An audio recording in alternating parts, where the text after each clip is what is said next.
नमस्कार। हमारे सभी दर्शकों का इस ऑनलाइन प्लेटफॉर्म पे हमारे साथ जुड़ने के लिए बहुत-बहुत धन्यवाद। सीएससी अपने इस प्लेटफॉर्म से आज ई श्रम के बारे में बात करेगा। एक ऐसा पोर्टल जो भारत सरकार ने इस उम्मीद से बनाया है कि देश के 38 करोड़, जी हाँ, 38 करोड़ अनऑर्गेनाइज्ड सेक्टर के वर्कर्स अपने आप को इस डेटाबेस में रजिस्टर कर सके, ताकि सरकार उनकी जरूरत के अनुसार भविष्य में वो योजनाएं बना सके जो उनको भविष्य में काम आए। चाहे वो आर्थिक हो, चाहे उनकी आर्थिक स्थिति सुधारने को हो, या उनकी कामकाजी जरूरतों को मुहैया सुधार में करना हो। तो सरकार इस उद्देश्य से अपना एक डेटाबेस बना रही है जिसमें देश के लगभग 38 करोड़ अनऑर्गेनाइज्ड सेक्टर के लोगों का रजिस्ट्रेशन किया जाएगा। इसमें से लगभग आज के दिन देखा जाए तो लगभग 3 करोड़ लोगों का रजिस्ट्रेशन किया जा चुका है। इसमें से 75% लोगों का रजिस्ट्रेशन सीएससी वीएलईज ने किया है। इतनी बड़ी संख्या में हमारे वीएलईज लगे हुए हैं अनऑर्गेनाइज्ड सेक्टर को लोगों का एक डिजिटल डेटाबेस बनाने में। इसके साथ ही आई एम श्योर हमारे व्यूअर्स के पास बहुत सारे सवाल, बहुत सारे कंसर्न्स इस विषय पे रहे होंगे कि किस तरीके से काम किया जाए, और अगर उनको कोई तकनीकी परेशानी आ रही है, आज इसी पर चर्चा करने के लिए और आपको डिटेल पे जानकारी देने के लिए लेबर मिनिस्ट्री के सीनियर ऑफिशियल्स मेरे साथ मौजूद हैं। उनसे आपको मिलवाना। और ई श्रम पोर्टल एक अनऑर्गेनाइज्ड वर्कर्स के लिए डेटाबेस का बनाने का एक कार्य चल रहा है इसमें। और इसका जो हम लोगों में सेंट्रल गवर्नमेंट में अभी तक इसमें सेंट्रलाइज्ड कोई डेटाबेस नहीं था, और अनऑर्गेनाइज्ड वर्कर के लिए तो बिल्कुल भी कोई भी डेटाबेस नहीं था। तो उसको एक सेंट्रलाइज्ड डेटाबेस बनाने के लिए और आधार के साथ सीड करके बनाने के लिए, जिससे कि किसी भी वर्कर के आइडेंटिफिकेशन को एस्टेब्लिश किया जा सके, उसके लिए किया जा रहा है। तो इसमें सभी प्रकार के अनऑर्गेनाइज्ड वर्कर, जो हमारे डोमेस्टिक वर्कर हैं, बिल्डिंग वर्कर हैं, कंस्ट्रक्शन वर्कर हैं, स्ट्रीट वेंडर हैं, इसी तरह के जितने भी तरह के अनऑर्गेनाइज्ड वर्कर हैं, उन सब के लिए ये प्रयास किया जा रहा है। तो डाटा की क्वालिटी हम लोग मिनिस्ट्री में बराबर इस पे एग्जामिन कर रहे हैं। हमारी पीएमयू की टीम है, वह भी स्टडी कर रही है। तो नो डाउट, निसंदेह जो है वो बीएलई बहुत अच्छा कार्य कर रहे हैं। बट कुछ कुछ जगहों पे थोड़ी सी कुछ इश्यूज हैं, तो जिस पे हम लोग अभी चर्चा करेंगे। तो थोड़ा मैं एक फील्ड के बारे में बताऊंगा कि चूंकि ये सिर्फ डेटाबेस ही नहीं है, और जैसा कि अभी हमारे जेएस सर भी हैं, अजय सर हैं, वो जुड़े हैं, तो वो भी अभी इसके बारे में, चूंकि वो हमसे ज्यादा ब्रीफ में बताएंगे। बेसिक आइडिया जो सेंट्रल गवर्नमेंट का है कि हम लोग एक that will be the mother of all databases of the unorganised worker, और जिसको कि फ्यूचर में हम स्टेट गवर्नमेंट, सेंट्रल गवर्नमेंट और भी सारे जो भी अनऑर्गेनाइज्ड वर्कर के वेलफेयर के लिए काम हो रहे हैं, जो हमारे गवर्नमेंट विभाग से, उन सब में ये प्रयास होगा कि हम इस डेटाबेस को यूज करेंगे। तो उसके यूजेबिलिटी को बढ़ाने के लिए कुछ थोड़ा सा प्रयास किए गए हैं, जिसमें कि जैसे कि आधार नेम है और आधार नंबर है, डेट ऑफ बर्थ है। तो ये सारी चीजें आधार के थोड़ा द्वारा ई केवाईसी के थ्रू वेरीफाइड हो रहा है। इसके साथ साथ हम सोशल कैटेगरी भी ले रहे हैं। तो सोशल कैटेगरी का उसका एक ऑब्जेक्टिव होता है कि चूंकि हमारे जो सोसाइटी होती है उसका रिप्रेजेंटेशन, जैसा सोसाइटी में लोगों का डिस्ट्रीब्यूशन है वैसा है, और फिर बाद में उनके रिलेटेड जो स्पेसिफिक स्कीम्स होती हैं उसके बारे में भी उनको हम यूज कर सकें। अभी माइग्रेंट वर्कर के बारे में बहुत बड़ा क्राइसिस आया था कोविड के टाइम में, और इस समय जो कोविड के टाइम में जो सबसे ज्यादा अफेक्ट हुए थे वो हमारे अनऑर्गेनाइज्ड वर्कर और माइग्रेंट वर्कर थे।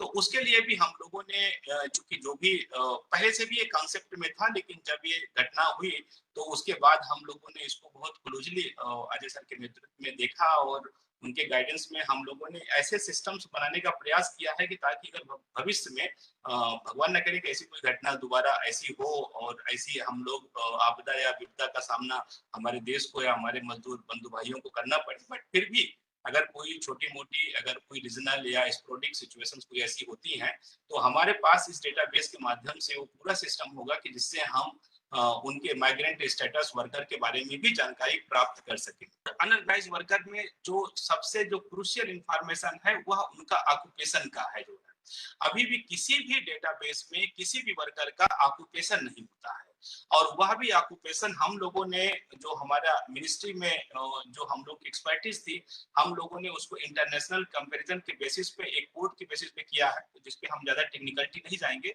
लेकिन चूंकि हमारे बीएलईस जो मित्र लोग हैं वो कर रहे हैं, तो उनसे ये रहेगा कि उनके लिए थोड़ा सा ब्रीफ होना जरूरी है कि वो उसको कैजुअल ना लें, जो है उनकी जो ऑक्यूपेशन है उनसे पूछ के, और जो हमारे उसमें सेक्टर है और हमारे ऑक्यूपेशन का फैमिली डिटेल्स है, अभी हम लोग थोड़ा और एक्सपेंड करने वाले हैं, तो उनसे थोड़ा जुडिशियस प्रोबिंग करके और to the specific to the relevant उनसे जो ऑक्यूपेशन है, अगर वह आती है तो उनके स्किल के साथ साथ उनके ऑक्यूपेशन और उनकी एजुकेशनल क्वालिफिकेशन और उनके ऑक्यूपेशन से एक फ्यूचर में एक लिंक एस्टेब्लिश होता है। मंथली इनकम एक आइडिया रख लेने के लिए उनको एक स्लैब बनाया गया है, तो ये सारी चीजें इसमें रखी गई है। जैसे कि आज ही मैं कुछ बैंक अकाउंट का डिटेल का कुछ वेरिफिकेशन कर रहा था, तो मैंने पाया कि उसमें 0000 एक डाल दिया गया है। तो बिकॉज एक उसमें ऑनलाइन अकाउंट वैलिडेशन का एक कॉन्सेप्ट है, लेकिन शायद वो अभी एनआईसी के द्वारा वो शायद नहीं किया गया है। ये एक बहुत मतलब ये जितना पीएलई हम देखते हैं और हमारे सेक्रेटरी साहब, हमारे जीएस साहब जब देखते हैं, जब मैं उनके साथ एक पिक्चर शेयर करता हूँ रात में नाइट कैंप का, तो दे एक्चुअली अप्रिशिएट कि हाँ बीएलईज लोग वाकई कितना मेहनत का काम कर रहे हैं। लेकिन जब इस तरह की छोटी छोटी चीजें आती हैं कि जिसमें 00 अकाउंट नंबर आ जाता है या एक ही मोबाइल नंबर पे 400-500 लोगों को रजिस्टर कर देते हैं, तो तब थोड़ा सा कहीं लगता है कि उसमें से मैं समझ सकता हूँ every family has a black sheep, तो एक दो लोग हो सकते हैं, लेकिन अब एक दो लोगों की वजह से जब हम बात करते हैं तो थोड़ा हमारा पूरा जो सीएससी का बीएलईस का परिवार है उनके ऊपर भी जाता है। नो डाउट 99%, 98%, 99% लोग बहुत अच्छा काम कर रहे हैं, लेकिन एक एक जो छोटी छोटी चीजें हैं जिनके कारण से थोड़ा सा हमें अगर क्वालिटी पे और थोड़ा सुधार दें और अच्छी अगर प्रूविंग करके करें, तो ये एक देश में चूंकि हर एक देश के जो जो निर्माण होता है उसमें हर एक की भूमिका होती है, लेकिन निसंदेह इस डेटाबेस में जो सर्वोपरि भूमिका है, जो हमारे यहाँ जो हमारे जो सीनियर ऑफिसर्स और हमारे जो उनके गाइडेंस में हम लोग काम कर रहे हैं, उसके बाद जो सेकंड जो इम्पोर्टेंट रोल होता है वो बीएलईस का होता है। लेकिन अगर उसके साथ अगर जुडिशियस प्रूविंग करके अगर अच्छी क्वालिटी का डाटा देते हैं, तो इस पे कोई डाउट नहीं रह जाता उनके प्रयासों पे। सर अब आपसे जानना चाहते हैं, काफी डिटेल में मनोज जी ने हमें बता दिया कि क्या प्रोसेस है, किस ऑब्जेक्टिव के साथ ई श्रम पोर्टल की शुरुआत की गई है। आपका सर आपका इस वक्त आपका क्या फीडबैक है, आप कैसे देखते हैं इस ई श्रम पोर्टल को और सीएससी के रोल को? वो टू यू सर। तो यहाँ पर सबसे पहली बात आती है, जब आप उसको पूछते हैं तो ठीक से पूछें कि आप ईपीएफओ का मतलब प्रोविडेंट फंड होता है और एम्प्लॉय प्रोविडेंट फंड में आप कहीं मेंबर तो नहीं है, कहीं इस तरह से काम नहीं करते। अगर वो करता है तो भले ही उसने जो भी बोला हो, लेकिन उसको एक तरह से आपको बताना है। ठीक उसी तरह से जो आगे जब आप बढ़ेंगे तो उसमें कई सारे क्वेश्चन आएंगे, चाहे वो उसके ऑक्यूपेशन को लेकर के हो, चाहे उसकी इनकम को लेकर के हो, या उसकी कैटेगरी हो, या माइग्रेंट वर्कर यानी कि एक जगह से दूसरी जगह जाकर के अपने घर को क्षेत्र को छोड़ करके वो दूसरी जगह पे काम कर रहा है। तो ये सारी सेल्फ डिक्लेरेशन पर आधारित है, यानी कि वो जो बोल रहा है उसको हम विश्वास कर रहे हैं, मगर उसको सही तरह से आपके रजिस्ट्रेशन फॉर्म में उतारना ये आपका काम है।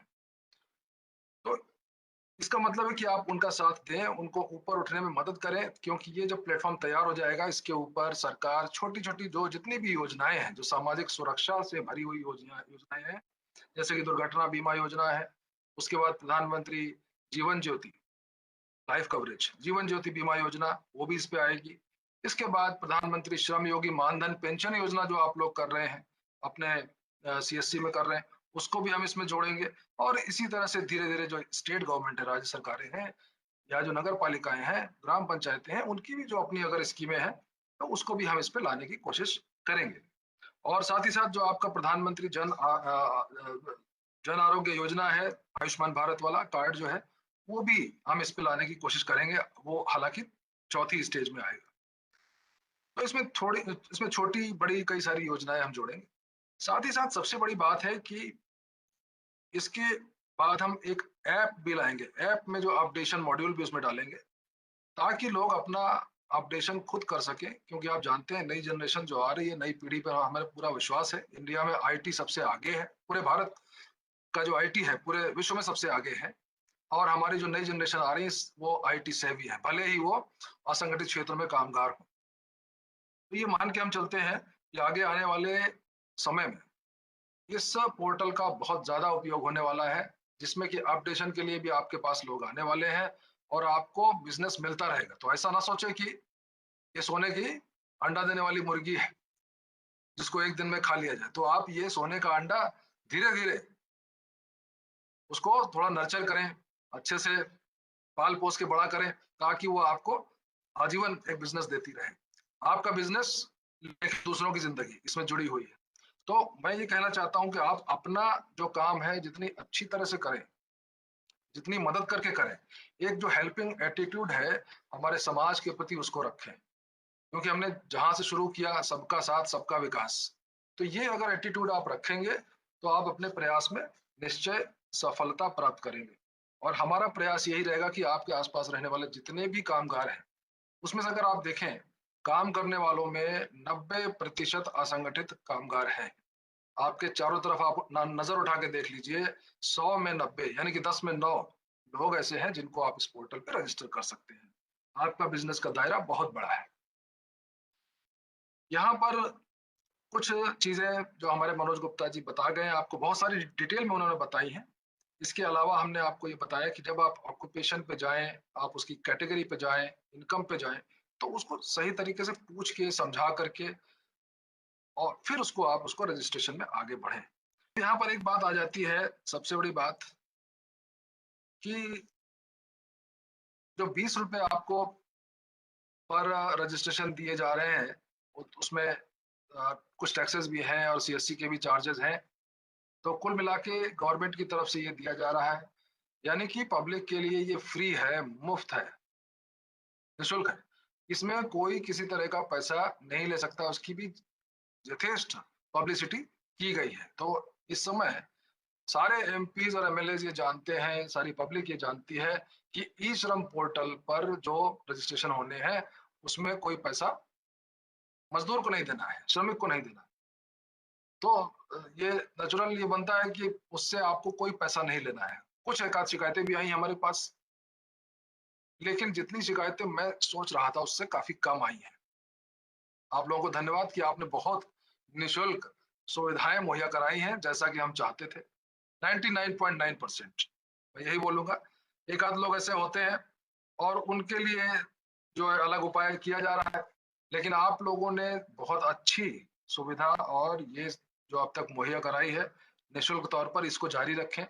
और पब्लिक में ये संदेश जाना चाहिए कि आपके दुकान पर, आपके सीएससी पर, सेंटर पर जब मजदूर आता है तो उसको ये एकदम फ्री रजिस्ट्रेशन होता है।